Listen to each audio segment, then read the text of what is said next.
All right, guys, we got another equation to complete where we're going to write the molecular, the ionic, and the net ionic equations. We're going to talk about spectator ions. So again, you got to know the nomenclature. You got to know the formulas for the ions. You got to know how to put together formulas for compounds. You got to know how to balance equations. You got to know how to complete equations. So you should be thinking about how that you need to swap partners here. So I've got lead nitrate aqueous, lead 2 nitrate aqueous, with potassium chloride. So I'm going to swap the two cations. So that means that I get potassium nitrate, and it's going to be aqueous if I look at my solubility rules. And then I'm going to have lead 2 chloride. And it's also, it's not aqueous. Lead 2 chloride from the solubility rules is solid.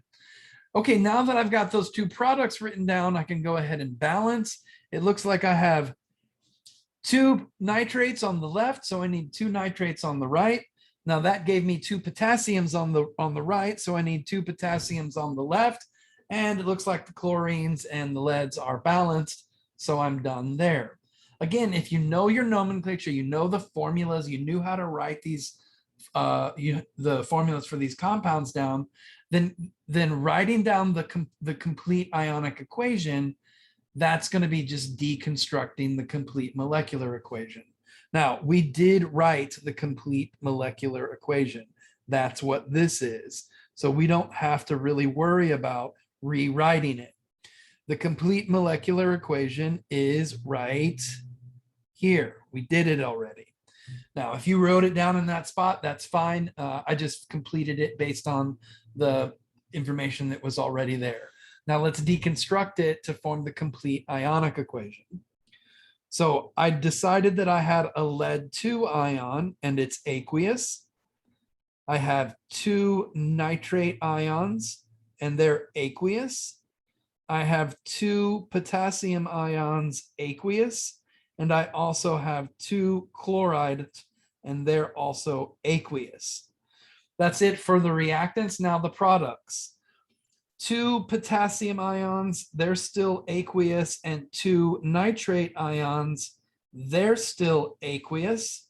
But now for the solid, I have PbCl2 solid.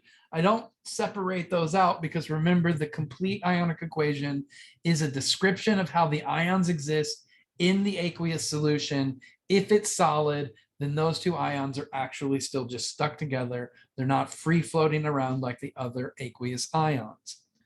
So how do I get the net ionic equation going on? The net ionic equation involves canceling out everything that appears on both sides. So that's potassium and nitrate. Now that I have potassium and nitrate canceled out, I know that the complete ionic equation is going to be, or the net ionic equation will be what's left.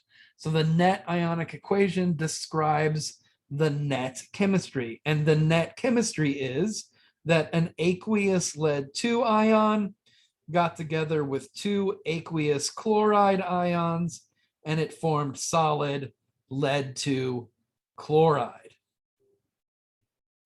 All right, and so what are the spectator ions? Remember that the spectator ions are the ions that we crossed out from here.